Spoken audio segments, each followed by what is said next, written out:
बच्चों की तरह इंग्लिश ग्रामर सीखें। दोस्तों, इस कोर्स का मकसद आपके लिए इंग्लिश बोलचाल को आसान बनाना है। और इंग्लिश बोलचाल आपके लिए आसान तब बनेगा जब आपको हम इंग्लिश ग्रामर बिल्कुल बच्चों की तरह सिखाएंगे। दोस्तों, आपकी तालीम चाहे कुछ भी हो, मैं आपको यकीन से कहता हूँ कि अगर आप हमारे साथ इस कोर्स को शुरू से लेकर आखिर तक करेंगे तो हम आपके लिए इंग्लिश ग्रामर, जिसको बहुत ज़्यादा मुश्किल कंसीडर किया जाता है, आपके लिए निहायत आसान बना देंगे। और जब आपके लिए इंग्लिश ग्रामर आसान हो जाएगी, तभी आपके लिए इंग्लिश बोलचाल भी निहायत आसान हो जाएगा। दोस्तों, आज के हमारे कोर्स का दूसरा दिन है। अगर आप हमारे साथ व्हाट्सएप पर इंग्लिश सीखना चाहते हैं तो उसके लिए हम वीडियो के नीचे लिंक ऐड कर देंगे, वहाँ से आप हमारे साथ व्हाट्सएप पर कांटेक्ट कर सकते हैं। दोस्तों, इस सबक के आखिर में हमने आपके लिए प्रैक्टिस रखी है, जिसके लिए आपको ये लेसन शुरू से लेकर आखिर तक देखना होगा। अगर आप नहीं देखेंगे तो आप प्रैक्टिस को अटेम्प्ट नहीं कर पाएंगे। तो चले फ्रेंड्स, हमारे आज के दूसरे दिन की क्लास का आगाज़ करते हैं। दोस्तों, हमारे आज की क्लास शुरू करने से पहले मैं चाहूँगा कि आपको हमारी पिछली सबक का खुलासा पता होना चाहिए, यानी आपने पिछले सबक में क्या सीखा था, ताकि आप सीक्वेंस के साथ हमारी क्लासेस को बेहतर तौर पर अंडरस्टैंड करते रहें। जी, तो दोस्तों, प्रीवियस क्लास में हमने आपको तमाम सब्जेक्ट्स के बारे में डिटेल के साथ बताया था। आपको काफ़ी सारी मिसालों के ज़रिए समझाया था कि सब्जेक्ट्स क्या होता है, सब्जेक्ट्स कितनी तरह के होते हैं और किस तरह हम डेली रूटीन में इन सब्जेक्ट्स को इस्तेमाल कर सकते हैं।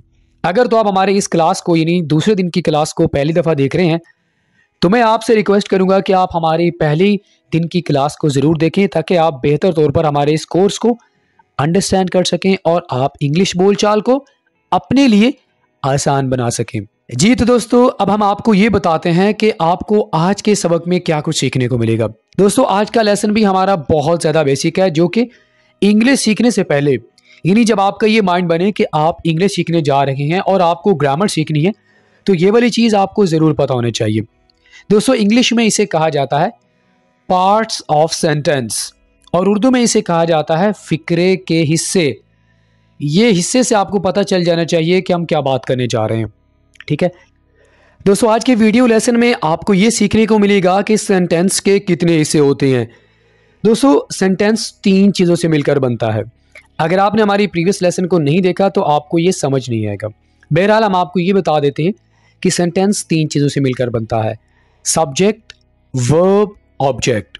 ठीक है, तो अगर आपने हमारी प्रीवियस क्लास को नहीं देखा तो आपने ज़रूर देखना है।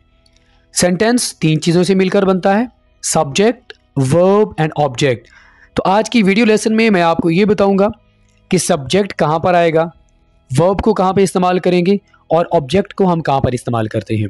जी, तो आपको मैंने ये बताया था कि ये तीनों चीज़ें मिलकर, जब ये तीनों चीज़ें मिलती हैं तो हमारे पास एक सेंटेंस बनता है। ठीक है, और सेंटेंस सब्जेक्ट के बगैर बिल्कुल इनकम्प्लीट होता है, आपको कोई बात भी समझ नहीं आती। ये भी मैं आपको प्रीवियस लेसन में सिखा चुका हूँ। तो बहरहाल दोस्तों, आज के वीडियो लेसन में आपको सेंटेंस के कितने हिस्से होते हैं और कौन सा हिस्सा किस जगह पर आएगा, आज की वीडियो लेसन में आपको सीखने को मिलेगा। हम आपको 1 बाय 1 ये सिखाने जा रहे हैं, लेकिन उससे पहले मैं चाहूँगा कि आपको अल्फाज की तरतीब का पता होना चाहिए। अल्फाज की तरतीब को इंग्लिश में क्या कहा जाता है? Word order. वर्ड ऑर्डर से क्या मुराद है? वर्ड ऑर्डर से मुराद दोस्तों हमारे पास के सब्जेक्ट, वर्ब एंड ऑब्जेक्ट, ये तीनों हमारे पास वर्ड्स हैं। ठीक है, तो ये तीनों जो हैं कहाँ कहाँ पे आएंगे? सब्जेक्ट सेंटेंस के किस हिस्से में आएगा, और उसके बाद वर्ब कहाँ पे आएगा और ऑब्जेक्ट कहाँ पे आएगा। ये ज़रा आपको हम तरतीब बता देते हैं, ताकि आगे आपके लिए जब हम आपको 1 बाय 1 सिखाएंगे तो आपके लिए सीखना आसान हो जाएगा। जी, एग्जाम्पल देख लेते हैं।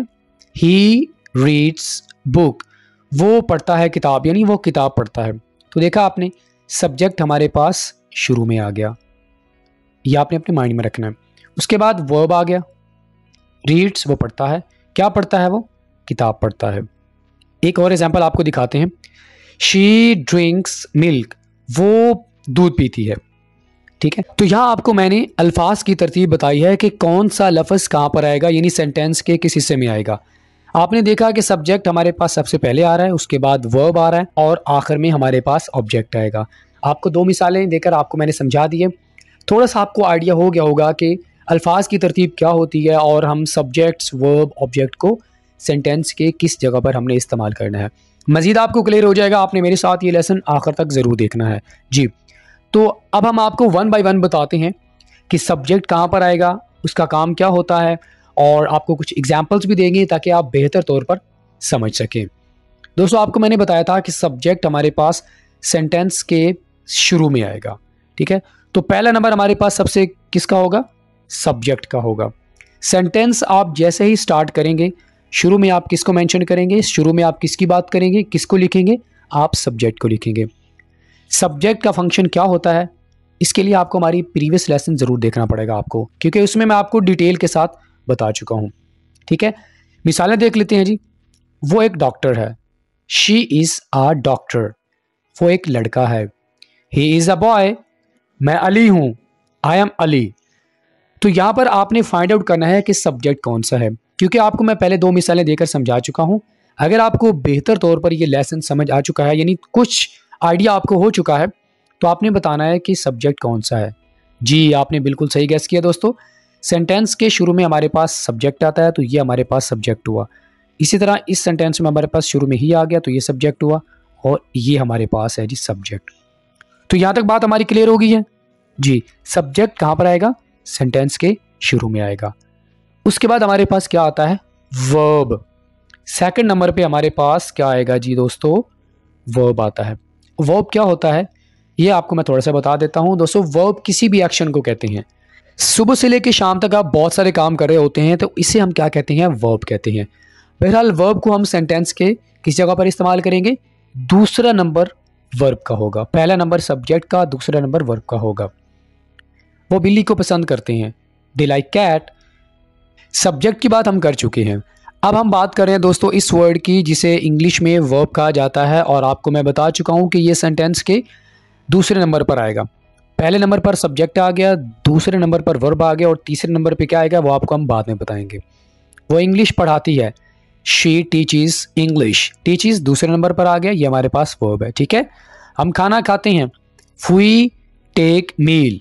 तो ये देखो दोस्तों, हमारे पास दूसरे नंबर पर वर्ब आ गया। तो मुझे उम्मीद है कि ये भी आपको समझ आ गया होगा कि सब्जेक्ट कहाँ पर आता है और वर्ब कहाँ पर आता है। दोस्तों, यहाँ पर मैं आपकी एक कन्फ्यूजन, बहुत बड़ी कन्फ्यूजन है जो अक्सर स्टूडेंट्स को हो जाती है, मैं उसको क्लियर करना चाहूँगा।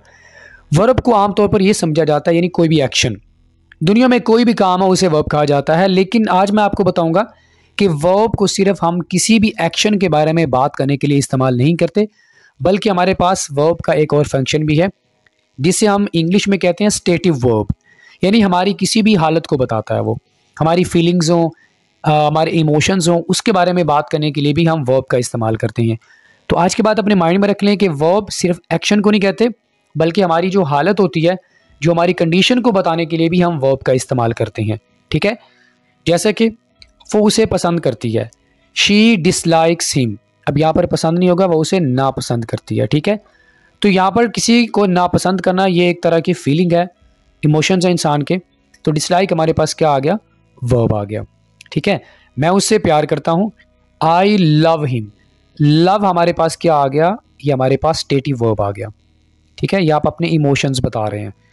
तो ज़रूरी नहीं है कि यहाँ पर आप फंक्शन बताएं, आप इसको अपनी किसी सिचुएशन के बारे में, हालत के बारे में बात करने के लिए भी आप इसको इस्तेमाल कर सकते हैं जी। वो दुखी लगता है, ही लुक्स सैड। तो यहाँ पर हमारे पास लुक्स क्या आ गया, ये भी हमारे पास वर्ब है। तो मुझे उम्मीद है कि अब आपकी एक कन्फ्यूजन क्लियर हो गई है कि वर्ब सिर्फ हम एक्शन को नहीं कहते, बल्कि हम स्टेट को भी कहते हैं, हमारी हालत को भी कहते हैं, ठीक है।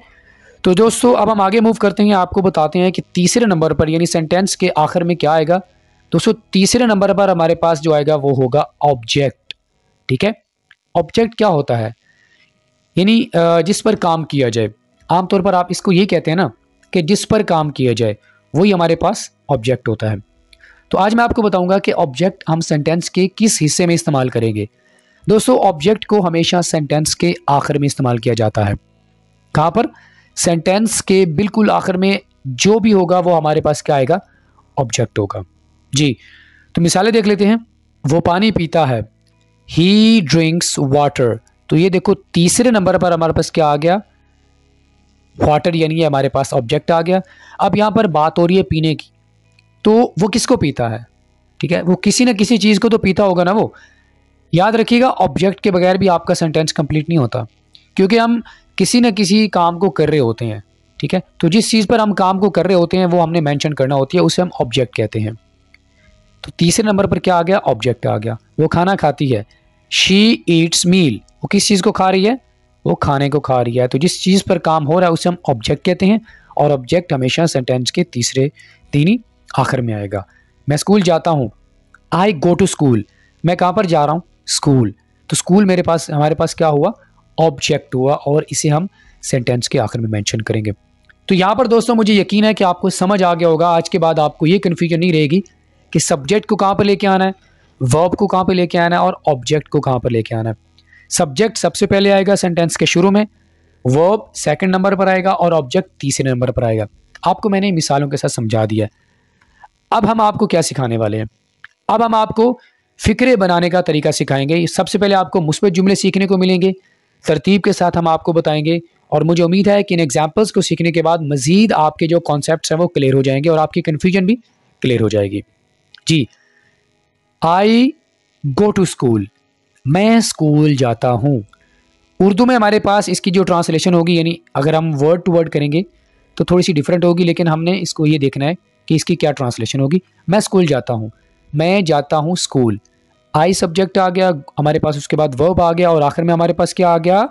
ऑब्जेक्ट आ गया।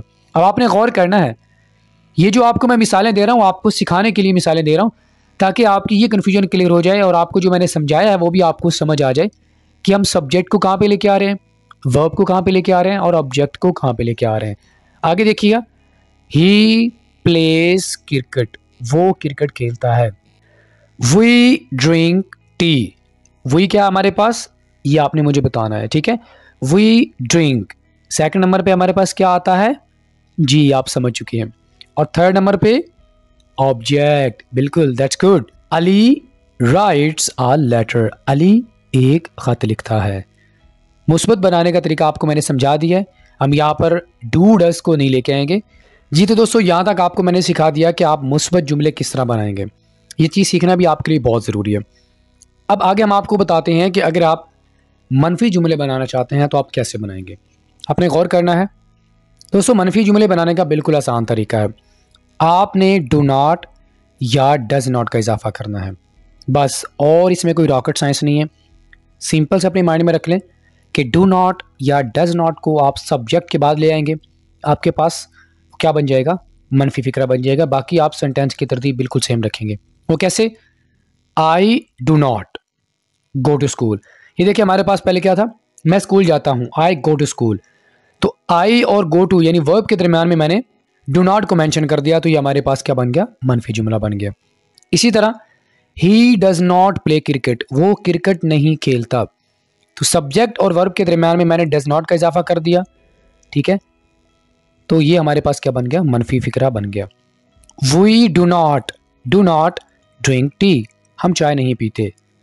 Ali does not write a letter, Ali खत नहीं लिखता। दोस्तों, अगर आपको डू नॉट, डज और डज नॉट के बारे में बिल्कुल नहीं पता, आप कंफ्यूज होते हैं, तो इस टॉपिक पर हम ऑलरेडी एक मुकम्मल वीडियो बना चुके हैं, जिसका लिंक हम नीचे वीडियो के डिस्क्रिप्शन में ऐड कर देंगे, तो आप वहां से देख सकते हैं। मुझे उम्मीद है कि आपकी सारी कन्फ्यूजन क्लियर हो जाएगी। जी, तो दोस्तों हमारे पास जो लास्ट सिचुएशन आ जाती है वो है सवालिया जुमले।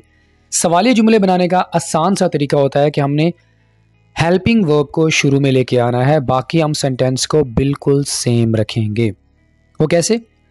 पहले हमारे पास सेंटेंस क्या था? आई गो टू स्कूल, मैं स्कूल जाता हूं। अब आपने सब्जेक्ट के मुताबिक आपने हेल्पिंग वर्ब को शुरू में ले आना है, तो आप शुरू में ये लगाते जाएंगे, do I go to school. Does he play cricket, क्या वो क्रिकेट खेलता है। डू वी ड्रिंक टी, क्या हम चाय पीते हैं। Does Ali write a letter, क्या अली खत लिखता है। तो देखा आपने दोस्तों, सवालिया जुमले बनाने का आसान सा तरीका ये होता है कि आप हेल्पिंग वर्ब को शुरू में ले आएं और बाकी आप सेंटेंस को बिल्कुल सेम रखें, ठीक है। तो दोस्तों यहाँ तक आपको मैं बताऊंगा कि कुछ खुलासा इस लेसन का कि आपने आज के लेसन में क्या सीखा है। दोस्तों आज के लेसन में मैंने आपको वर्ड ऑर्डर के बारे में सिखाया, यानी अल्फाज की तरतीब क्या होगी, एक सेंटेंस की तरतीब क्या होगी, सब्जेक्ट कहाँ पर आएगा, वर्ब कहाँ पर आएगा और ऑब्जेक्ट कहाँ पर आएगा। आपको मैंने मिसालों के ज़रिए समझा दिया। मुझे उम्मीद है, बल्कि मुझे यकीन है कि जिस तरह मैंने आपको बच्चों की तरह ये लेसन सिखाया है, आपको बेहतर तरीके से समझ आ गया होगा। अगर मज़ीद आप इस लेसन को, इस क्लास को बेहतर तरीके से समझना चाहते हैं तो दोस्तों उसका आसान सा तरीका यह है कि आपने इस प्रैक्टिस को अटैम्प्ट करना है। आपके सामने मैंने काफ़ी सारे सेंटेंसेस रखे हैं जो कि इस लेसन से रिलेटेड हैं। आपने इस पूरी तमाम के तमाम जो सेंटेंसेस हैं आपने इनकी प्रैक्टिस अटैम्प्ट करनी है। आप कमेंट में सेंड कर सकते हैं।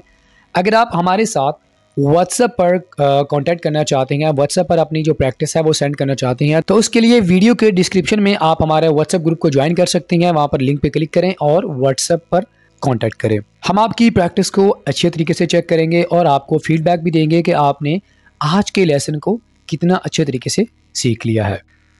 ऑलराइट फ्रेंड, तो इसी के साथ ही आज की हमारी क्लास का यहीं पे इख्तिताम होता है। दोस्तों मुझे उम्मीद है कि आपको आज की क्लास काफ़ी ज़्यादा अच्छी लगी होगी। आज की क्लास में हमने आपको ये बताया है कि सब्जेक्ट कहाँ पर आएगा, वर्ब को कहाँ पर इस्तेमाल करेंगे और ऑब्जेक्ट को आप कहाँ पर इस्तेमाल करेंगे। ये वाला लेसन काफ़ी ज़्यादा इंपॉर्टेंट है और मुझे उम्मीद है कि आपको समझ भी आ गया होगा। अगर आपको लेसन अच्छा लगा हो तो आपने लाइक करना है, अपना फीडबैक हमें ज़रूर दीजिएगा। अगर आपने हमारे चैनल इल्म रेडी को सब्सक्राइब नहीं किया तो हमारे चैनल को ज़रूर सब्सक्राइब करें। फ्रेंड्स, आपके साथ मुलाकात होगी नेक्स्ट लेक्चर के साथ। टिल देन, अल्लाह हाफिज़।